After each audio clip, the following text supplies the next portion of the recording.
What does Thanos, Red Skull, the Joker, and all of these guys have in common apart from being supervillains? They all have a backstory. Sometimes these backstories are so compelling that we almost feel like we could reach out through the screen and give these guys a nice warm hug. And that's exactly that. People don't wake up usually in the mornings and scroll through their contact list and say, that's a good person to bully today. There's usually a reason behind why a bully becomes a bully, and that's exactly what we are going to take a look at in today's video. Let's take a look at what makes a villain a villain.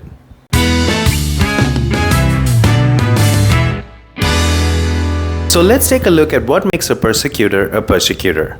Now, this is an individual who creates strict boundaries. Their commentary typically includes blaming and criticizing either the victim, the rescuer, or in our case, the hero, or both of them in general.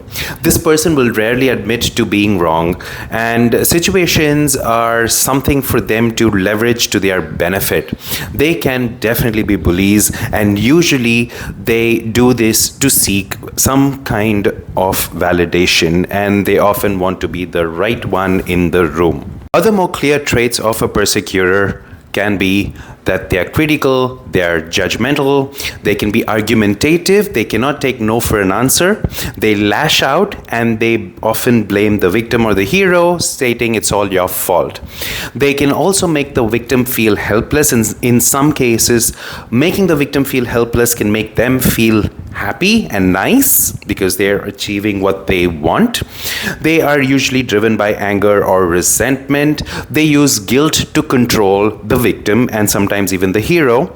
They have rigid thinking patterns. They can be bossy, dominating, or oppressive. They usually have a me first attitude, like dinner on the table, I should get the food first, for example. And it's always important for these guys to always be right. They cannot make a mistake. Now that we've taken a look at the key traits of a bully, or in this case, the persecutor, let's take a look at what these guys can do to move from the persecutor role and into something a little more healthy and beneficial for the drama triangle in general, right? Now, here are the things that they could benefit from learning. They could learn communicating more assertively. They could try to express their thoughts, feelings, and ideas without being overbearing onto other people, where they're being pushy and trying to shove it onto them, saying that, I want you to follow this. And if the other person does not follow something, and then say, see, I told you to follow this and you did not listen to me. They need to set clear boundaries, ask questions instead of blaming and being overbearing. They can also try to be accountable for themselves rather than shifting blame onto other people for mistakes that's clearly their own. They can make their own expectations clear as opposed to beating around the bush and running around the block. And they need to learn to try not to threaten people to get with what they want.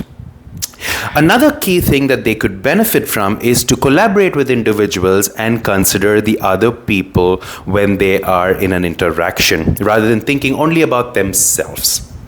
Now, usually these people can come across as what we call as God, or God, right? Where G stands for grandiosity, O for omnipotent, and D for devaluing. They could often be seen devaluing other people and talking like how they are more superior than the rest in the gang.